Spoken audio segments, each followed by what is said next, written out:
Alright guys, how you doing and welcome to a jam-packed FPL Updates day. It's another video, it's previewing Game Week 19. We're going to get straight into it, no time wasting, no messing about. It's just fantastic having so many games at once, isn't it? But this is where it starts to get interesting. This is the halfway stage of the season, of the football season, of the fantasy season. Squads will get rotated because matches have been played in quick succession. Okay guys, and once again we got 4 different sections. We've got half the games on the Monday at 3 o'clock, an hour after the deadline. And some interesting times we'll have a look at in a minute. No big teams though, interestingly, in that slot. We've got the yellow section, which is again the Monday, but we've got 3 games at 5:30. And then we've got the evening kickoffs on the Tuesday and the Wednesday. Obviously the big tie, I have to say, it would usually be Man United-Chelsea, but it's not. It's actually Leicester against Manchester City. How are Ranieri's team going to fare against the multi-millionaires of Manchester? They've lost to Arsenal. They've lost to Liverpool. Do Leicester come up short against the bigger sides? Yes, they beat Chelsea. Yes, they've taken points off Manchester United. But who hasn't this season? The big thing for Leicester, I think, is that they've been comfortably beating easier teams, which most teams in the division don't do. They take it for granted. Let's delve deeper into these matches. Sunderland have lost 4 in a row. They have to get something against Liverpool. But Liverpool will be buzzing that they've just beaten top of the league. I think Liverpool are going to go there and win. If Benteke starts, he's a must. Coutinho needs to step up. Firmino's doing alright, he got an assist. But these attacking players need to start playing like in that season under Rodgers, or we could have some problems with Liverpool players this season. You've also got Arsenal-Bournemouth. Arsenal have their injury problems, but they're going to have to rotate. We're going to see the likes of Iwobi play. Joel Campbell might be a key player. Is Walcott going to play up front? Very interesting, but a lot of Arsenal players will be good, and I think Bournemouth's great run's going to come to an end.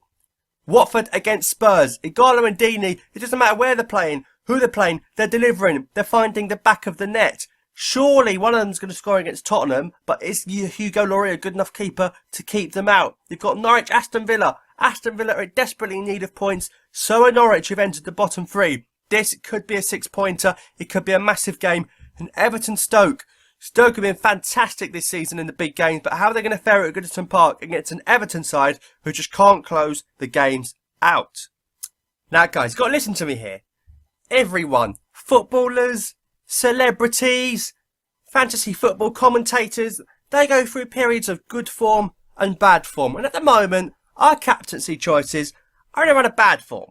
Lukaku didn't deliver, even though he scored in his previous 7 Premier League games. He didn't score against blooming Newcastle, right? Okay, we write it off. It's another Stanislas. Goodbye. Adios. This week, we go with Mesut Ozil at home to Bournemouth, okay? There's no Sanchez, alright? Ozil is the main man now in the Arsenal team. Everything that happens is around him. Ball's played to him. He finds a pocket space. He releases Giroud most of the time. That's what happens, alright? Ozil is the captain. Looking at his stats, right? Wenger must be telling him, Mesut, you need to add goals to your game. Because De Bruyne, pretty much on his game, does what Ozil does. But De Bruyne finds the back of the net as well. Ozil needs to step up at home to Bournemouth.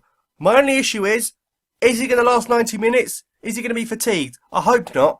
But they are at home to Bournemouth. Wenger may see it as, not such a difficult game. And they're at 5:30, a little more rest than 10 teams in the league. So I'm going to go with Ozil, okay? And just in case, alright, it doesn't happen for him, we're going to vice-captain Romelu Lukaku for the banter. Because vice-captains are going to be very important, guys. Because squads, as I say, players are going to be rested.